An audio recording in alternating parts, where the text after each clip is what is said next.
क्योंकि कलयुग नित्य प्रति नित्य अब तीव्रता से आगे बढ़ रहा है, अब तीव्रता से गति पकड़ रहा है। हमारे आने वाले जो वंश हैं, हमारे आगे आने वाले जो बालक हैं, शायद उन लोगों को तो यह भी नहीं पता होगा कि सनातन क्या है, श्री रामकृष्ण कौन है। आजकल के बालक ही नहीं जानते। जो बालक कथा नहीं सुनते और कथा सुनते भी हैं तो भी उनसे आप पूछो शरद पूर्णिमा का महत्व क्या, नहीं जानते। रक्षाबंधन पर बहन मोली क्यों बांधती है हाथ में, क्या मतलब है उसका, नहीं जानते। होली का त्योहार किस उत्सव के लिए मनाया जाता है, रंग क्यों लगाते हैं हम एक दूसरे को, नहीं पता। दीपावली पर लक्ष्मी गणेश की पूजा क्यों होती है, प्रभु श्री राम का आगमन उस दिन हुआ, राम जी की सेवा क्यों नहीं होती, नहीं जानते हम लोग। प्रयास कर रहे हैं इस व्यास मंच से जितना हो सके आने वाली पीढ़ी थोड़ी समझे, पर हम लोग बड़े भाग्यशाली हैं कि हमारा इस काल में जन्म हो गया कि जिस काल में कथाएं हो रही हैं, मंदिर बन रहे हैं, संत जनों के दर्शन अब भी हो रहे हैं। बोलना नहीं चाहिए, पर अब मिलावट इसमें भी होती जा रही है। कौन संत अच्छा है, कौन संत संत नहीं है, केवल बहलू पिया, यह भी समझना बड़ा मुश्किल है आजकल।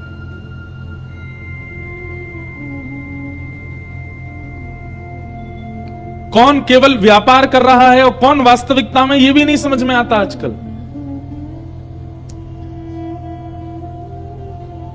जिस दिन धर्म संक्रमित हो जाएगा कलयुग से, धीरे धीरे हो गया है, जिस दिन पूर्ण रूपेण संक्रमित हो जाएगा उसी दिन घोर कलयुग प्रारंभ हो जाएगा। तो हम लोग बढ़िया हैं, उससे पहले ही निपट लेंगे संसार से, उससे पहले ही निकल जाएंगे हम लोग। तो अपना ये समय गवाइए मत, बहुत बहुमूल्य है। हम ये बात समझ गए, आप भी समझ जाओ कि मौका दिया है ठाकुर जी ने, अवसर दिया है। हर क्षण हमारा देखा जा रहा है, गिना जा रहा है।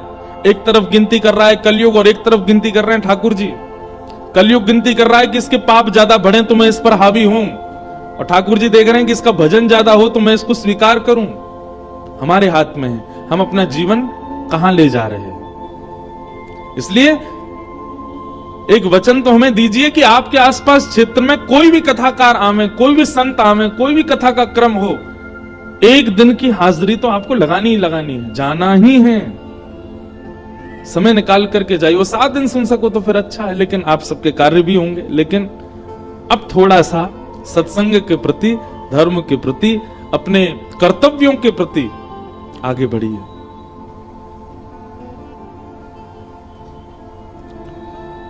इन 7 दिनों में जो कोई भी बातें मंच से कही गई हैं, उन सब बातों को जीवन में उतारिए। वो आपके लाभ की ही हैं। आपको जीवन में कभी ना कभी उनसे कुछ प्राप्त ही होगा। ठाकुर जी कृपा करेंगे, बहुत जल्दी फिर आएंगे आप सबके बीच कथा सुनाने और मंगल भाव रखेंगे। कल चंदौसी गए थे रात्रि में हम, कथा विश्राम करने के बाद, क्योंकि ठाकुर जी की वेणु सुनाई दे रही थी, वेणुगोपाल जी बुला रहे थे, इसलिए कल श्री वेणुगोपाल जी का दर्शन करने के लिए रात्रि में गए। और इतने पुराने, अब हमें तो वहां जाके पता चला कि यहां तो बहुत मंदिर हैं। मंदिर बहुत होना बड़ी बात नहीं है, पर उन मंदिरों में ठाकुर जी की नियम से विधिवत सेवा होना, वहां की ऊर्जा बता देती है कि सेवा कैसी होती है। कल जो रात्रि हम गए वेणुगोपाल मंदिर, वहां बहुत अच्छा लग रहा था। वहां का वातावरण, वहां की वायु, वहां की सुगंधी, वहां के ठाकुर जी, सेवा से ठाकुर जी बोलने लग जाते हैं। सेवा से ठाकुर जी का अंग प्रत्यंग हिलता हुआ दिखाई देता है। जहां केवल खाना पूर्ति होती है वहां ठाकुर जी मूर्तिमंत होके रहते हैं, और जहां वास्तव में सेवा होती है वहां ठाकुर जी का अंग प्रत्यंग और नेत्र बोलते से दिखाई देते हैं। क्यों दुनिया बिहारी जी को ही देखने के लिए तरसती है? क्यों राधा रमन, राधा वल्लभ जी में इतनी भीड़ होती है? क्योंकि ऐसा अनुभव होता है कि ठाकुर जी बोल रहे हैं, ठाकुर जी कुछ कह रहे हैं, ठाकुर जी कुछ कर रहे हैं, सेवा होती है वहां। वैसी सेवा का भाव देखा चंदौसी में श्री वेणुगोपाल जी, बड़े मधुर ठाकुर जी। और हमारे वृंदावन से ही आए हैं, चंदो से। हमारे ठाकुर जी वृंदावन ते जन कहां कहां गए, कृपा करवे, कितनी जगह विराज रहे हैं। जयपुर में श्री गोविंद देव जी विराजते हैं, जबकि वृंदावन के सबसे प्रथम ठाकुर हैं श्री गोविंद देव जी। वृंदावन के अष्टदल कमल के बीच में बैठे हैं श्री गोविंद देव जी।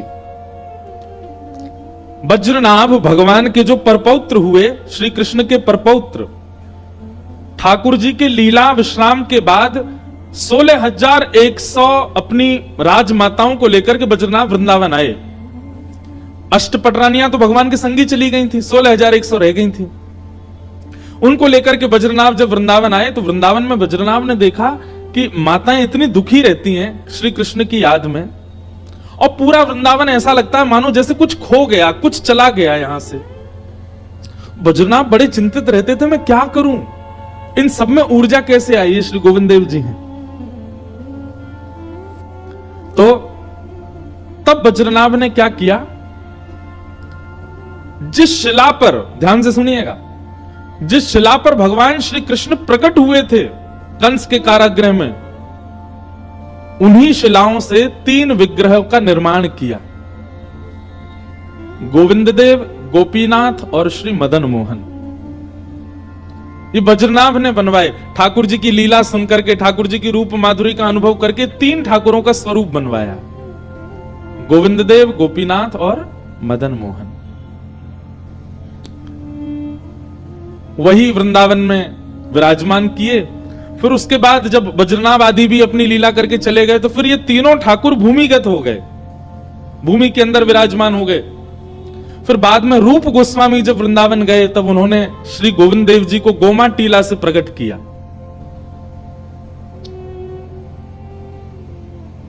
सब सुख सागर रूप उजागर, रहे वृंदावन धाम। रूप गोस्वामी प्रकट कियो, राधा गोविंद रूप निधान। हम लोग गाते हैं, वो जो हम अंत में गाते हैं ना, वो कोई ऐसी सामान्य नहीं है, वो साक्षात वृंदावन ही है वो पद। और हम पे इतनी बड़ी कृपा, हमारे गिरधर लाल जी ने सहज में ही 1 आध घंटा में ही पूरा पद लिखवा दिया। हम, हमारे प्रेम जी और हमारे एक भैया और हैं, आए नहीं हैं, सागर जी, तीनों बैठे थे गांधी धाम गुजरात में। तो 4 दिन का वहां पर वृंदावन रसामृत प्रसंग पर प्रवचन था। अब देखो, हम बड़ी निजी बात बता रहे हैं, मंच से बहुत कम बोलते हैं, लेकिन सुनो। मन में भाव था कि वृंदावन पर कुछ बोलना है 4 दिन तक। पहला दिन था, अभी कथा में गए नहीं है। तब मन में विचार किया कुछ लिखें, और अचानक मन में श्री भगवत रसिक देव जी का पद है, जहां वो सप्त निधियों का वर्णन करते हैं। प्रथम दरस गोविंद रूप के प्राण प्यारे, दूजे मदन मोहन सनातन हिये उरधारे। इस प्रकार 7 निधियों का उनका पद है श्री भगवत रसिक देव जी का। उसका चिंतन करके हमने कि यार कुछ लिखें वृंदावन के सप्त निधियों पर। वैसे साल भर बैठे रहेंगे पेन कॉपी लेकर, कुछ नहीं आएगा भाव। लेकिन अचानक से चिंतन किया, लाल जी से प्रार्थना की, हे लाल जी ऐसा कोई भाव प्रकट करवाओ कि सब गाएं, सब नाचें, सब आनंदित हों। कथा 3 बजे से प्रारंभ होनी, 1 बजे की बात है, हम बैठे हैं लेके सब साज लेके, क्या लिखें। और तब एक के बाद एक, एक के बाद एक, एक के बाद एक, 1 घंटा के अंदर सारी कड़ियां बनी और ये वृंदावन प्यारो वृंदावन पद लिख दिया। तब से हमको ये लगता है ये मेरी सामर्थ्य नहीं थी, ये तो हमारे गिरधर लाल जी ने लिखवाया है। और आज वृंदावन का हर व्यक्ति गाता है, बड़े बड़े संत गाते हैं। उस पद की वर्षगांठ पर हमारी हर साल अब कथा वहीं होती है गांधी धाम में, जहां वो पद लिखा गया। और जिस घर में लिखा, जिस फ्लोर पर लिखा, वो फ्लोर खाली रहता, वहां कोई नहीं रहता, वहां पूरे फ्लोर पर ये पद ही लिखा हुआ है। जिनके घर में लिखा गया वो अपने आप को इतना भाग्यशाली मानते हैं। 7 निधियों के चित्र लगे हैं, पद लिखा है वहां लंबा सा, और वो कक्ष भी उन्होंने रखा। महाराज जी आपका ही है। मैंने कि भैया ये तो लिख गया, ठाकुर जी ने कैसे लिखवाया, लेकिन पूरे वृंदावन को प्रकट कर दिया उस पद ने। तो श्री वज्रनाभ जी ने 3 विग्रहों का निर्माण करवाया, गोविंद देव, गोपीनाथ, मदन मोहन। वे तीनों ठाकुर कुछ समय बाद वृंदावन की भूमि में ही भूमिगत हो गए। और फिर जब चैतन्य महाप्रभु की आज्ञा से श्री रूप गोस्वामी, रूप सनातन दो भाई हैं और ये बंगाल के अत्यंत धनवान परिवार के दो बालक थे, खूब धनवान थे, राजाओं के यहां इनकी खूब चलती थी, बहुत बड़ा प्रसंग है इनका। लेकिन बस हम एक बात स्पष्ट कहते हैं कथा में और इस बात पर मोहर लगाती हैं सारी बातें कि आपके चाहने से आप ठाकुर जी के नहीं हो पाओगे, ठाकुर जी चाहेंगे तो ही आप उनके हो सकते हो। तो इसका मतलब यदि आप ठाकुर जी के हो गए हो तो इस बात से अपने कमर को थपथपा लिया करो कि ठाकुर जी ने हमको स्वीकार किया है, हम अपनी इच्छा से नहीं हो सकते इनके। ठाकुर जी आपको जब प्रेम भर के देख लेते हैं ना, तभी आपको कथा में रुचि होती है, तभी आपको वृंदावन में रुचि होती है, तभी आपको वृंदावन जाने की इच्छा होती है। रूप गोस्वामी ठाकुर जी का चिंतन कर रहे थे और श्री चैतन्य महाप्रभु का जब उनको प्रथम दर्शन हुआ, उसके बाद से तो बस रट लग गई, अब वृंदावन रहना है। और वृंदावन गए। उनको पता था कि बज्रनाभ ने 3 स्वरूप प्रकट किए, वे वृंदावन में ही हैं परंतु भूमिगत हैं। तब उन्होंने कहा कि ठाकुर जी आप मेरे भजन से केवल प्रत्यक्ष प्रकट होकर दर्शन दे दो, और मुझे ही नहीं कालांतर तक जन जन को दर्शन दो, ऐसी कृपा कर दो। तब उनके भजन के प्रताप से एक दिन वो अपनी कुटिया में बैठे थे, नन्ना सा बालक आया और बालक आके बोलो बाबा तू यहां बैठो है, ठाकुर तेरी प्रतीक्षा मां कर रहा है। रूप गोस्वामी उस बालक के पीछे पीछे गए, तभी क्या देखा, एक ग्वारिया की गैया ऊपर खड़ी है एक टीले के ऊपर और उसके थनों से दूध निकल रहा है। उस स्थान पर जाकर के जब दूध जहां भरा था गड्ढे में वहीं खोल करके देखा, थोड़ी मिट्टी हटा करके देखा तो वृंदावन के प्रथम ठाकुर, प्रथम निधि श्री गोविंद देव जी प्रकट हुए। बोलो राधा गोविंद देव की। सब सुख सागर रूप जागर रहे वृंदावन धाम, रूप गोस्वामी प्रगट कियो राधा गोविंद रूप निधान। वृंदावन प्यारो वृंदावन, श्री वृंदावन मेरो वृंदावन। इस प्रकार श्री राधा गोविंद देव जी प्रकट हुए। अब रूप गोस्वामी के गोविंद देव जी प्रकट हो गए। अच्छा, गोविंद देव जी के बारे में ऐसा कहते हैं कि जब बज्रनाभ ने तीनों ठाकुरों के रूप बनवाए, गोविंद देव, गोपीनाथ, मदन मोहन, तो जब मदन मोहन जी को देखा 16,000 रानियों ने, तो उन्होंने कहा इनकी तो कमर बिल्कुल श्री कृष्ण जैसी है। गोपीनाथ जी को देखा तो कहा इनकी भुजा श्री कृष्ण जैसी है। जब गोविंद देव जी को देखा तो सब 16,000 रानियों ने घूंघट कर लिया। तो बज्रनाभ बोले आपने घूंघट क्यों किया? बोले ये तो बिल्कुल श्री कृष्ण जैसे ही हैं श्री गोविंद देव जी।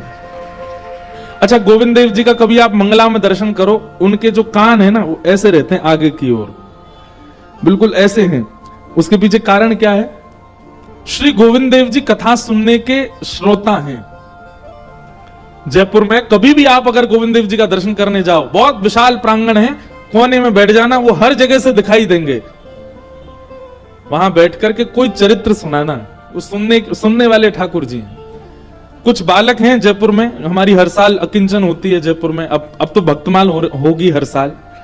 तो श्री गोविंद देव जी वहां श्रवण करते हैं। कुछ बालक हैं वो तो उनका तो नियम हम बनवाए आए हैं, हर दिन एक बालक जाता है और भक्तमाल का एक चरित्र सुनाता है गोविंद देव जी को। एक बार की बात है, एक व्यास जी कथा कर रहे थे गोविंद देव जी के सामने, तो कुछ चरित्र हुए। उसके बाद व्यास जी बोले अब हम आगे के चरित्र जो हैं अगली बार जब आएंगे तब सुनाएंगे, बहुत ध्यान से सुनना। तो अगली बार व्यास जी आए, व्यास जी आकर के मंच पे बैठे, तो मंच पे बैठते ही उन्होंने कहा कि देखो भैया, पिछली बार हमने अंतिम चरित्र कौन से भक्त का सुनाया था, ये जो बता देगा हम तभी आगे कथा करेंगे, नहीं तो नहीं करेंगे। तो सारे श्रोता एक दूसरे का मुंह देखने लगे, बोले यार हम तो भूल गए इनने कौन सा चरित्र सुनाया था। सब आपस में चर्चा करने लगे, बात करने लगे, कोई भी नहीं बता पाया। तभी सामने मंदिर में विराजमान श्री गोविंद देव जी, प्रसाद लग रहा था तो पर्दा लगा हुआ था, पर्दा के भीतर से श्री गोविंद देव जी बोले, आप हरिराम व्यास जी का चरित्र सुना रहे थे। तब उन्होंने देखा, बोले ओहो, यहां श्रोताओं से मतलब नहीं है, ठाकुर कथा सुनता है। तब आगे चरित्र सुनाया। ऐसे श्री गोविंद देव जी। फिर रूप गोस्वामी के जब गोविंद देव जी प्रकट हो गए तो रूप के ही भाई हैं सनातन गोस्वामी, उनके मन में भाव आया, बोले जय जय, आप इनके लिए प्रकट हो गए, हमारे लिए भी हो जाओ। सनातन गोस्वामी मथुरा में यमुना जी के तट पर बैठ के भजन करते थे। एक मैया के यहां भिक्षा लेने जाते थे। उसी मैया के यहां त्रिभंग लली ठाकुर जी विराज रहे थे, वही मदन मोहन जी थे। सनातन गोस्वामी जब भिक्षा लेने जाते तो किवाड़ खोल के मैया जब देने आते, सामने ही ठाकुर जी का दर्शन होता। अब मदन मोहन जी, हम यदि ठाकुर जी को देखेंगे ना तो हम देख के चले जाएंगे, ठाकुर जी यदि हमको देख लेंगे तो हम वहीं स्थिर हो जाएंगे, हम जा नहीं पाएंगे वहां से। कभी ऐसा हो कि वृंदावन आप गए और ठाकुर जी के सामने खड़े है कि हिलवे कोई मन नहीं करे, वहां से निकलवे कोई मन नहीं करे, तो यूं ही सोचियो कि ठाकुर जी ने तुमको देख लिया, यही हमारे हिल नहीं पा रहे हो, और मंदिर में पहुंच के जावे की इच्छा है गई, निकलो गए बाहर, तो यूं ही सोचिए तुम्हें ही देख के आए, ठाकुर जी ने नहीं देखा आपको। कई दर्शनार्थी ऐसे होते हैं, घूम घूम के आते हैं, फिर से कुछ चीज पकड़ लेंगे, कहीं छुप के खड़े हो जाएंगे, हमें कोई बाहर नहीं कर दे, इसका मतलब यही है ठाकुर जी उसको देख रहे हैं। तो सनातन गोस्वामी तो ऐसे हो गए, भिक्षा लेने के बाद ही वहीं खड़े रह गए। मैया बोली बाबा जाओ, भिक्षा दे दी, अब तो जाओ, लेकिन सनातन गोस्वामी हिल नहीं पावे। अब तो वही चिंतन चलने लगा, कैसे स्वरूप, कैसा मुखमंडल, कैसे भुजा, कैसे चरण, कैसी ग्रीवा, कैसे वक्ष। अब तो सनातन गोस्वामी रोज इसी लोभ में जाते कि हमको भिक्षा मिले और हम उनका दर्शन करें।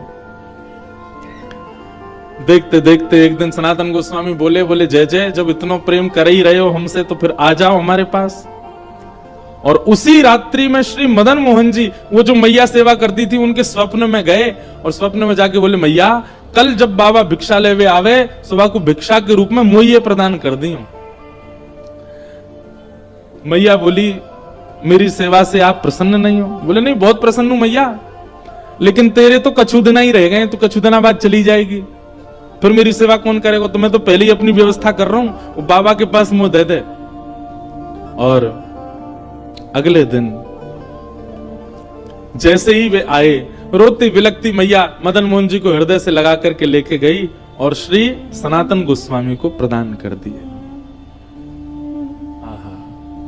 विहरत निस दिन कुंज गलन में, ब्रज जन मन सुख धार, मदन मोहन को रूप निरख के, श्री मदन मोहन को रूप निरख, सनातन बलि बलि जाए, वृंदावन प्यारो वृंदावन।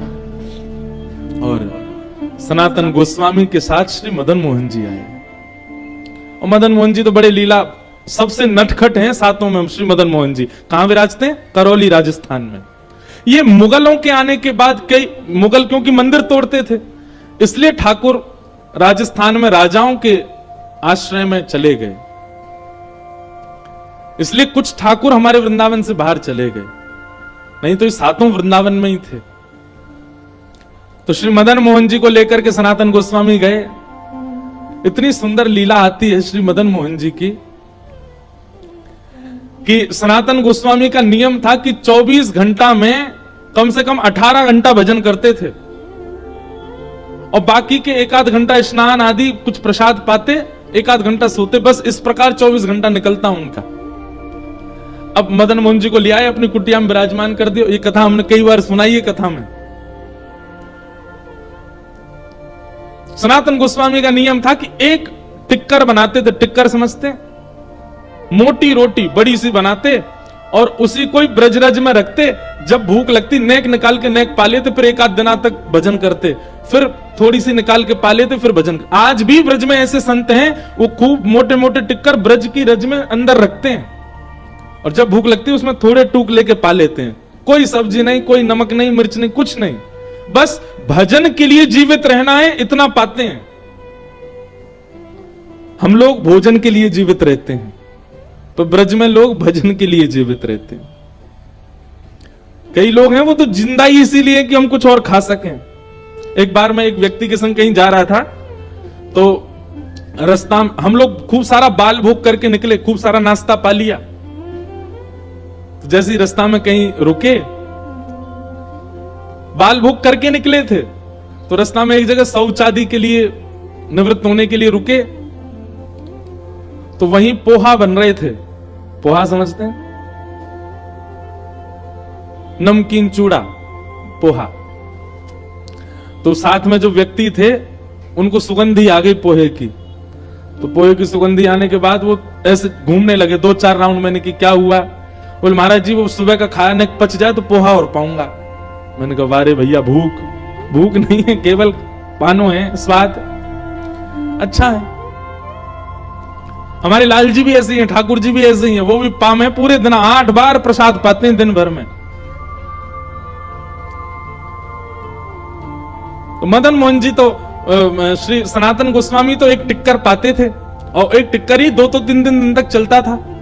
परंतु अब ठाकुर जी मदन मोहन जी आ गए, तो उनके लिए रोज छोटे छोटे टिक्कर बना के प्रसाद में रखते थे। एक दिन सनातन गोस्वामी के ध्यान में श्री मदन मोहन जी सचल प्रकट हो गए, और प्रकट होकर बोले बाबा, अरे जय जय, कैसी सेवा चल रही है? आपको सुख मिल रहा है कि नहीं? आनंद आ रहा है कि नहीं?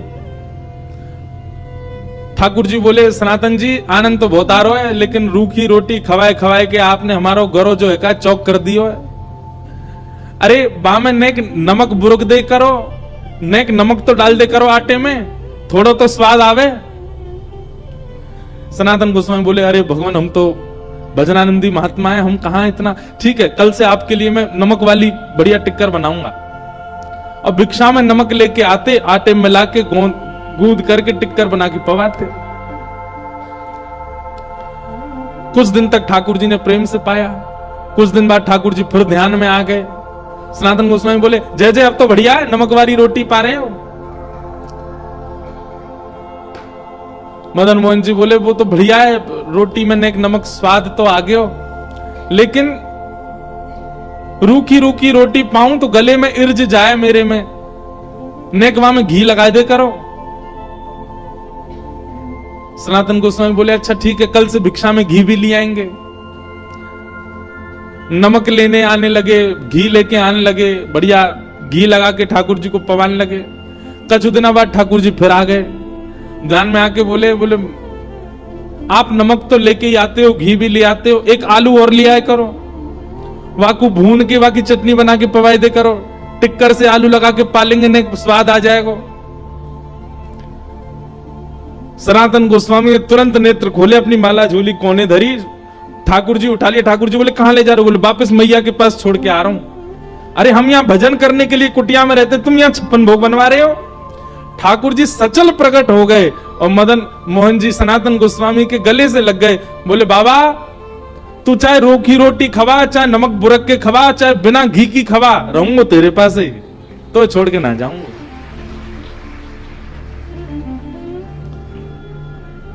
ऐसे हमारे वृंदावन के दूसरे ठाकुर, बिहरत निस दिन कुंज गलिन में, ब्रज जन मन सुख धाम, मदन मोहन को रूप निरख, सनातन बलि बलि जाए, वृंदावन प्यारो वृंदावन, श्री वृंदावन मेरो वृंदावन। तो भैया अब हमें पता नहीं हम क्यों इस प्रसंग में चले गए, क्यों वृंदावन के निधियों की चर्चा करने लगे। हमारे पूज्य नाना जी कहते थे कि कथा में क्रम कुछ हो और निकलने कुछ और लगे तो समझ जाना जिनकी बात आ रही है ना वो कथा में विराजे हैं, इसीलिए उनकी बात आ रही है। और ये बात ऐसे ही नहीं मानिएगा, हम तो इस बात पर पूर्ण विश्वास करते हैं कितनी बार ऐसा होता है, सोच विचार करके कुछ बैठते हैं पर निकलने कुछ और लगता है, तो फिर अब गोवर्धन लीला सुनानी है लेकिन कहां वृंदावन निधियों की चर्चा अपने आप ही प्रकट होने लगे। तो निश्चित ही आज हो सकता है कि इस कथा में श्री गोविंद देव जी, मदन मोहन जी और अकेले नहीं आए होंगे, सनातन और रूप गोस्वामी के संग विराज रहे होंगे, देख रहे होंगे, तभी वो प्रसंग स्मृति में आ रहे हैं। तो भैया हमारो जीवन बड़ो अनमोल है, इस जीवन को केवल खा पी करके व्यर्थ मत गवा दीजिए, अपने कर्तव्यों का निर्वहन कीजिए। लेकिन जैसे रूप गोस्वामी, जैसे मीराबाई, जैसे सनातन गोस्वामी, श्री गोपाल भट्ट गोस्वामी, हितरवंश महाप्रभु, स्वामी श्री हरदास जी महाराज, सबने ठाकुर जी को प्राप्त किया, हम क्यों अधूरे रहें जीवन में, हम भी प्राप्त करें, हम भी उस श्रेष्ठ सत्ता का अनुभव अपने जीवन में करें। उसी के लिए हम मानव बने। ये मानवों को ही अधिकार है, सबको नहीं मिलते। देवताओं को ये अधिकार नहीं है कि ठाकुर जी उनके लिए प्रकट हों। देवताओं के लिए एक ही ठाकुर जी शंख चक्र गदा पद्मधारी वैकुंठ में बैठे रहते हैं। देवताओं को जब अवकाश मिलता है तो उनका दर्शन कर लेते, पर हमारे लिए तो ठाकुर जी हमारे जैसे बन के आ जाते हैं। तो हमारे वृंदावन के ठाकुर श्री वेणुगोपाल जी आए, इस विषय पे हम पहुंच गए वृंदावन। बोलो वृंदावन बिहारी लाल की जय। ऐसे वृंदावन को प्रणाम करते हैं और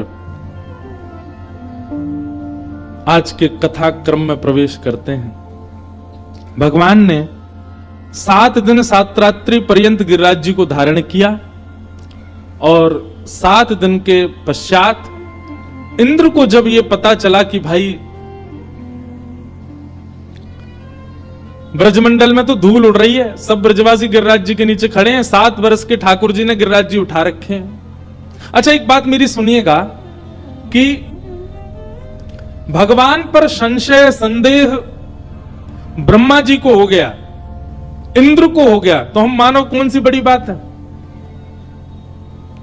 कई बार मानवों को भी संशय हो जाता है, पर सत्संगी मानव यदि है तो उसको कभी संशय नहीं हो सकता, ठाकुर जी पर संदेह नहीं हो सकता। और कदापि संशय संदेह आपके चित्त में हो रहा है तो अपना सत्संग बढ़ाइए। एक बात याद रखिएगा, हर समस्या की एक चाबी है, सत्संग। सत्संग का मतलब केवल प्रवचन नहीं होता, बहुत सारी चीजें आती सत्संग में।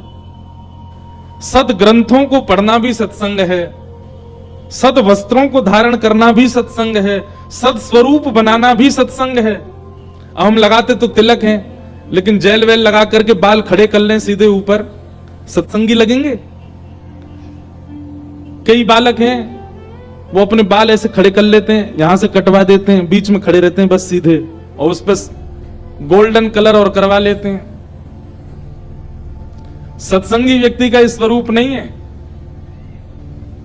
वो तो सामान्य रहेगा, साधारण रहेगा,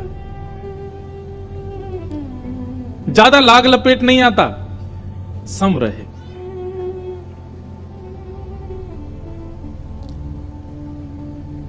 हम अपनी बताएं, कई कथाएं तो ऐसी होती हैं वहां हमारी रुकने की व्यवस्था इतनी ज्यादा दूर नहीं, यहां पे भी दूर नहीं है, बगल में ही है। कई कथाएं ऐसी होती हैं वहां तो हम खुद ही स्कूटी चला के मंच पे आते हैं कोई गाड़ी वाड़ी है तो यहां पे मिली नहीं तो यहां पे भी स्कूटी से ही आ जाते। अभी वृंदावन में हमारी कथा 29 तारीख से, गोपनीय जगह पर कथा है, उसका ज्यादा प्रचार नहीं करना क्योंकि कम जगह है, भीड़ बहुत हो जाएगी।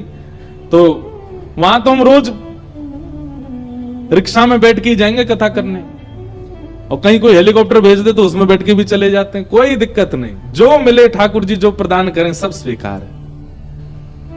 हे मारा गिरधर लाल थारो नचायो नाचू रे, मारा गिरधर लाल थारो नचायो। सत्संगी को ऐसा होना चाहिए, मारा गिरधर लाल थारो नचायो नाचू रे, मारा गिरधर लाल थारो नचायो नाचू रे, मारा नट राजा थारो नचायो नाचू रे, मारा नट राजा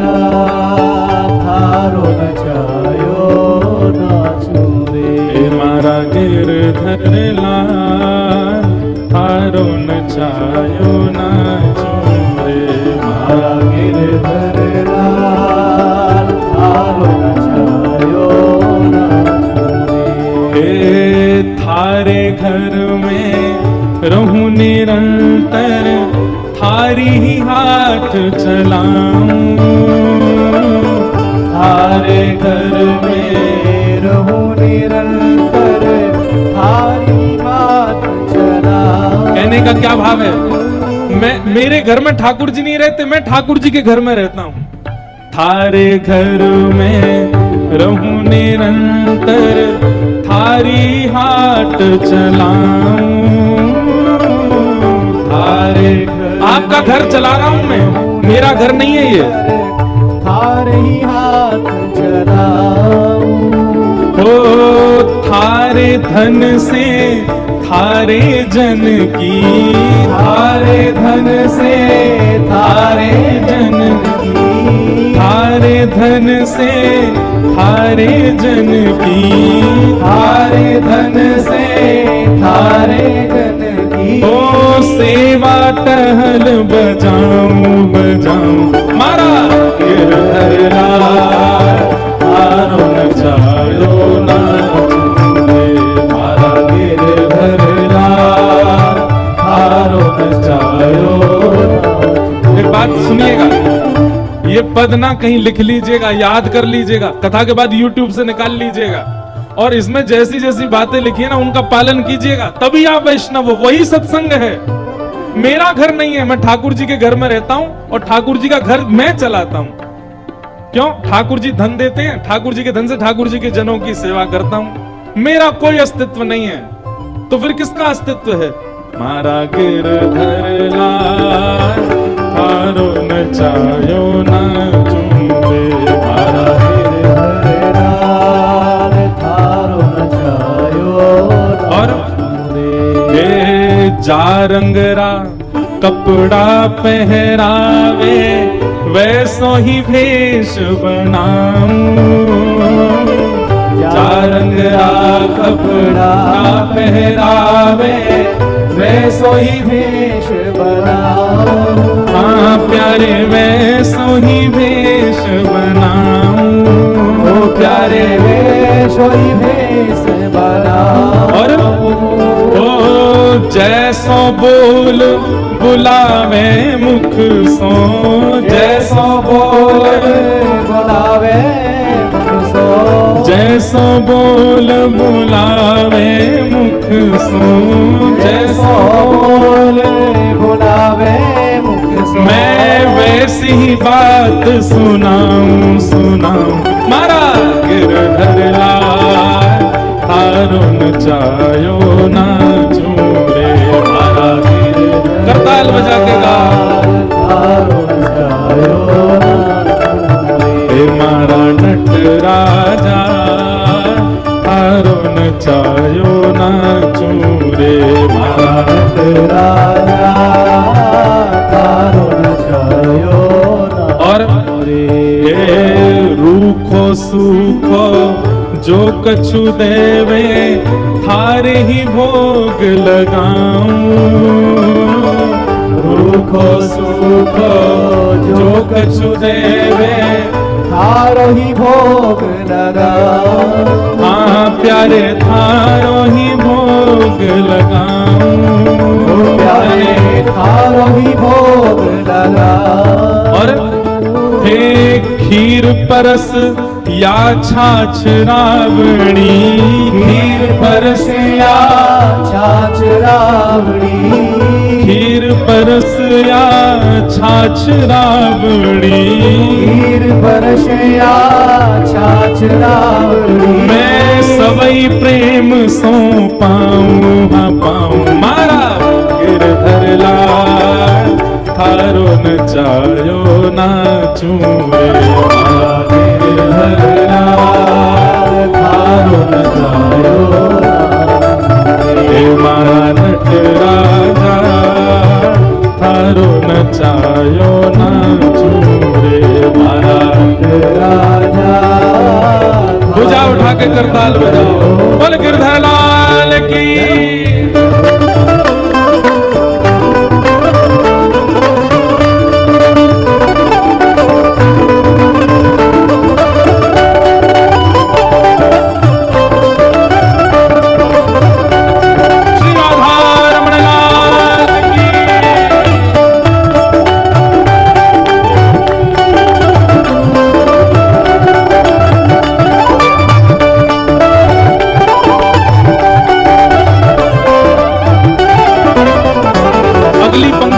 अगली पंक्ति मुझे बहुत प्रिय लगती है। क्या कह रहे हैं?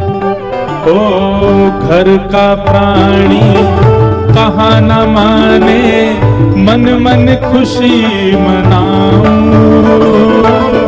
घर का प्राणी कहा न माने, मन मन खुशी मनाऊं। लेखक कहना चाहते हैं घर के लोग मेरी बात नहीं मानते, मैं कहता हूँ वृंदावन चलो, कथा में चलो, गोवर्धन चलो, संतों के दर्शन को चलो, व्यास जी आए कथा सुनने चलो, सब मना करते हैं। लेकिन मेरे मन में खुशी होती है। क्यों?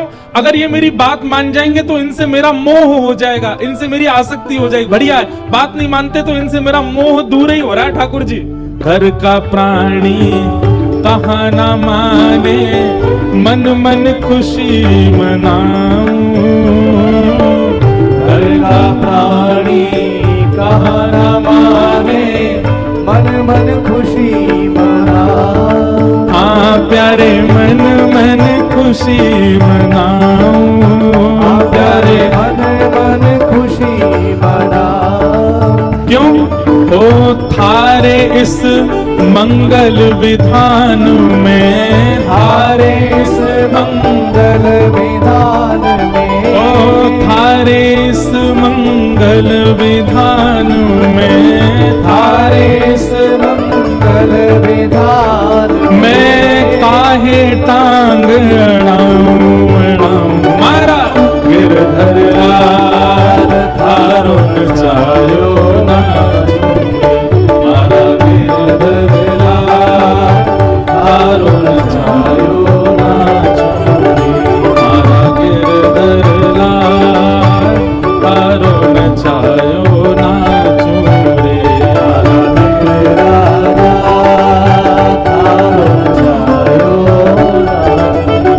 मारा नट राजा थारो नचायो ना चूरे, मारा राजा थारो नचायो ना चूरे। और क्या कह रहे हैं आगे? आहा, जो तू ठोकर मार गिरावे, लकड़ी जो गिर जाऊं। जो तू ठोकर मार गिरावे, लकड़ी जो गिर जाऊं। जो तू ठोकर मार गिरावे, लकड़ी जो गिर जाऊं। जो तू ठोकर मार गिरावे, लकड़ी जो गिर जाऊं। और अब यहाँ क्या कह रहे हैं? हे ठाकुर जी, अगर आप गिरा दो तो मैं लकड़ी के भांति गिर जाऊं, खुद को बचाने के लिए हाथ भी नहीं लगाऊंगा। लेकिन जो तू माथे ऊपर बिठावे, जो तू माथे ऊपर बिठावे, जो तू माथे ऊपर बिठावे, जो तू माथे ऊपर बिठावे, तो भी ना शर्माऊं न माऊं। मारा गिरधर लाल थारो नचायो ना चूरे, मारा गिरधर लाल थारो नचायो ना चूरे। मारा गिरधर लाल थारो नचायो ना चूरे, मारा थारो नचायो। बोले गिरधर लाल की।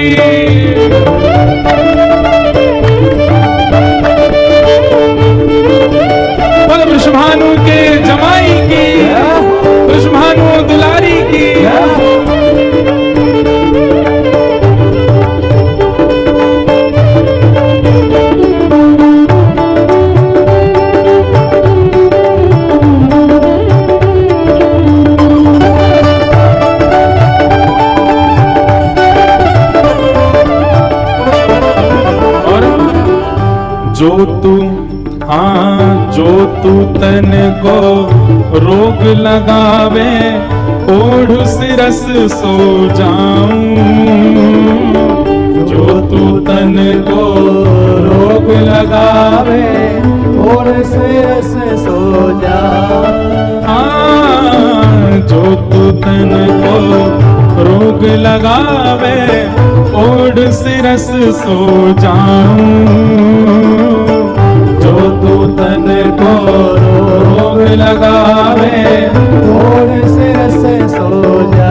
और हे जो तू काल रूप बन आवे, जो तू काल रूप बन आवे, जो तू काल रूप बन आवे, जो तू काल रूप बन आवे। कितनी अच्छी बात है। हे ठाकुर जी, अगर आप तन को रोग लगाओगे तो मैं समझ जाऊंगा कि आप आज्ञा कर रहे हैं कछुदना आराम कर, खूब आराम करूंगा। लेकिन कहीं ठाकुर जी आप मेरी मृत्यु बन करके आ गए, अगर आप काल रूप में भी आ गए तो मैं आपसे डरूंगा नहीं। जो तू काल रूप बन आवे, जो तू काल रूप बन आवे, लपक गोद में जाऊं, हाँ जाऊं। मारा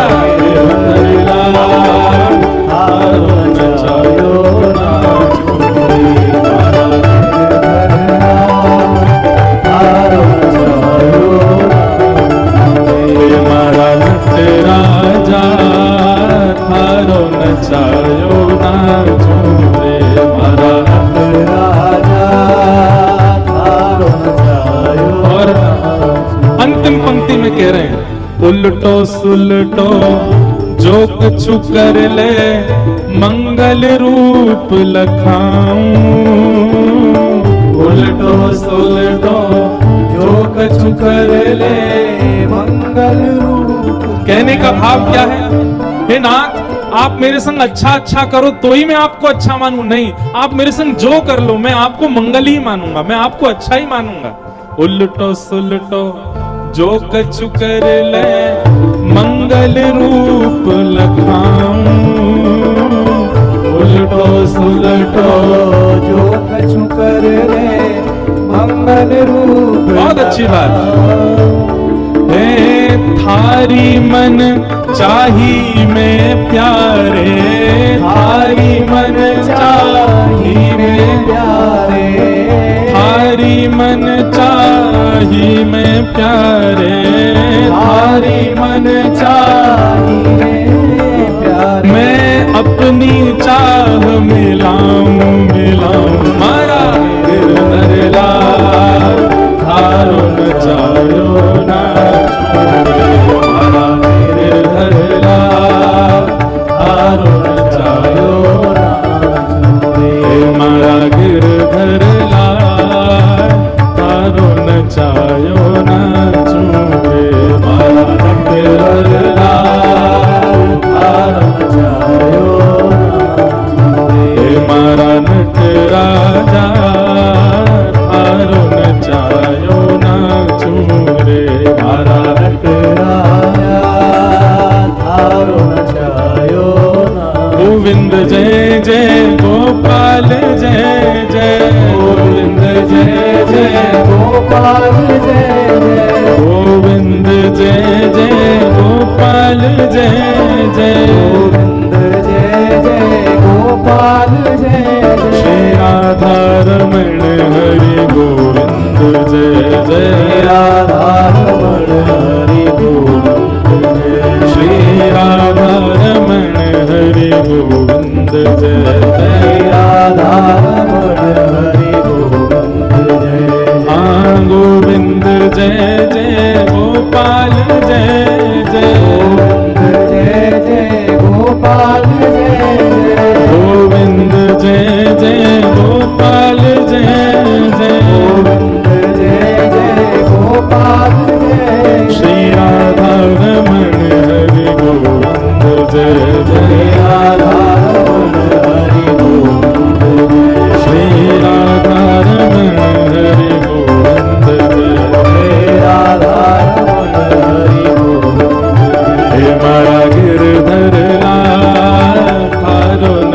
चायो न छूरे मारा गिरधर लाल थारो चायो ना छूरे मारा गिरधर लाल थारो न चायो न छूरे मारा गिरधर लाल जय जय श्री राम जय जय श्री राम जय जय श्री राधे।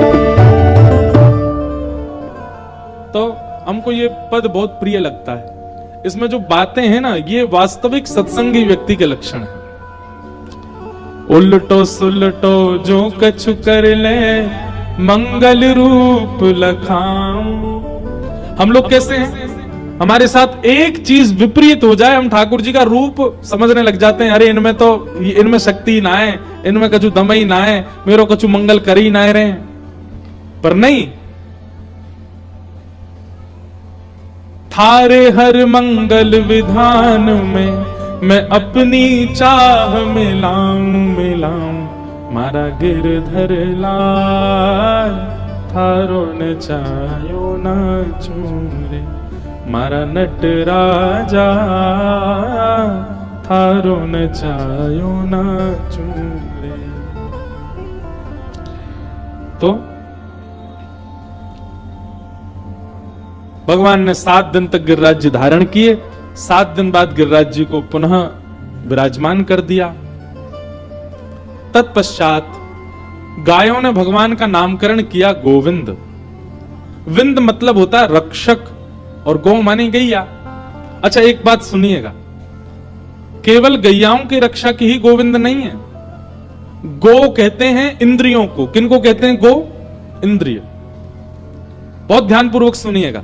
हमारे शरीर में जितनी भी इंद्रियां हैं, आंख, नाक, जीभ, त्वचा, कान, हाथ, पैर, मुख, जिनसे हमारा जीवन चलता है, जिनसे हमारे पाप या फिर पुण्य बनते हैं, ये सारी इंद्रियां हैं। इन इंद्रियों के समूह को भी गौ कहते हैं और इनके जो रक्षक हैं वो गोविंद। एक बात हमारी बहुत ध्यानपूर्वक सुनिए। हम सब जानते हैं हमारी कौन सी इंद्रिय खतरनाक है। हम सब जानते हैं हमारी कौन सी इंद्रिय ऐसी है जो परम आसक्त है संसार में।